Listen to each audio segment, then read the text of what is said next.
You walk into a car dealership and fall in love with that perfect car, and the salesperson asks you that one simple question: what monthly payment works for your budget? Congratulations, you just lost thousands of dollars if you answer that question. So here's what really just happened.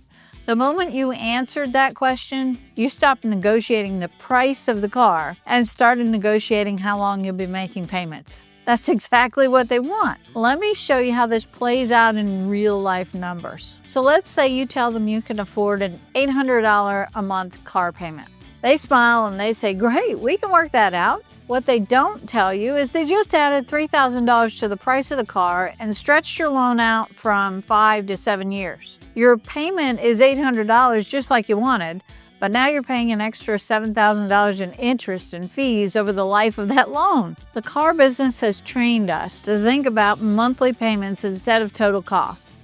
It's brilliant for them, but devastating for you. So here's how you're going to flip that script and take control. First, negotiate the price of the car before you ever dive into the financing. Not the payment, but the price. This is non-negotiable if you want to win. When they ask you what payment you're looking for, you're going to say, I'm not discussing payments yet.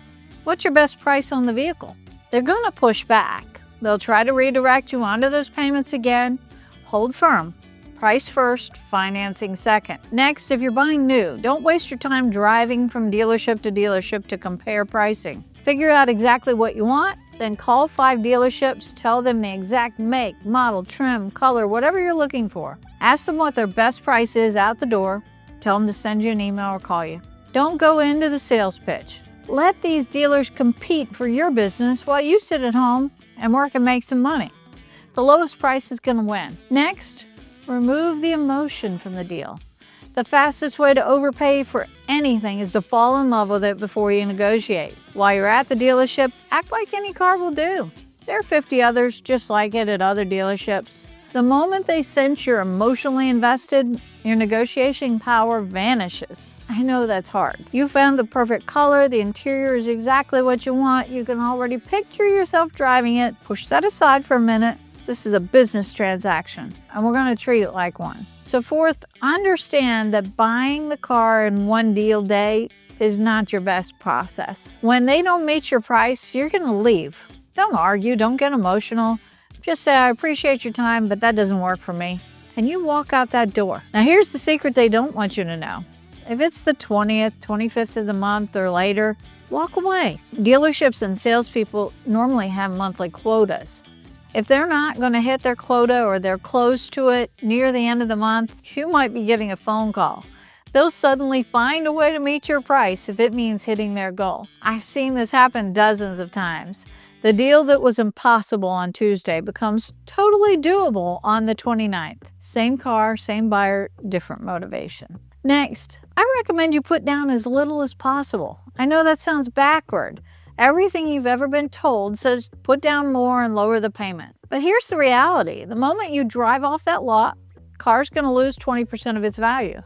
If you put $5,000 down, next week that $5,000 is gone. Insurance covers what the car is worth right now. So keep your cash. You can always make extra payments later if you want to pay it off faster, but you can never go back and get that down payment money back. Next, another strategy you might try is to bring your own financing. Before you ever get into that dealership, you can get pre-approved from your bank or credit union, walk in with a check in hand, or know that financing is ready. Then you can tell them, my credit union already approved me at 5%. Can you beat that? Many times they can't, but if they can, great. You just save some money and you have leverage. So here's what this looks like in real practice. Let's say you've decided you want a specific SUV.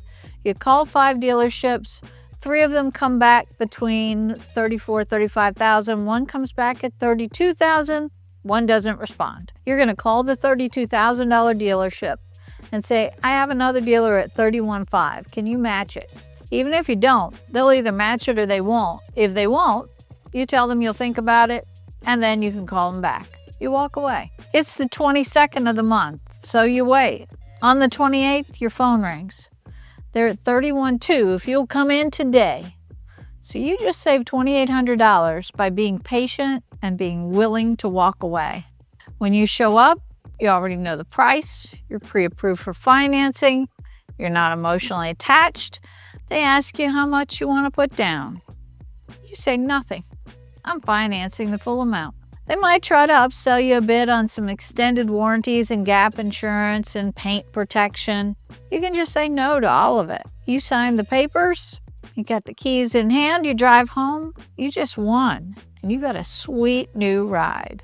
Most people do the exact opposite in this scenario. They walk in with no plan, fall in love with the first car they see, negotiate those monthly payments, and then refuse to leave without that car. They put down every dollar they have and finance it through the dealership because it's convenient at whatever rate they offer. Then they wonder why they're upside down on their loan 3 years later. You be the judge.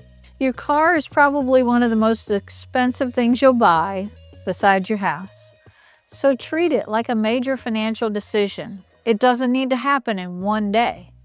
Do the work up front, be willing to walk away, and use time as your advantage. Negotiate this like your financial future depends on it, because it does. And this is really great practice for sales. The difference between doing this right and doing it wrong is tens of thousands of dollars over your lifetime. That's not an exaggeration, that's real math. So stop negotiating payments and start negotiating with the price. And never be afraid to walk away. Your future self will thank you.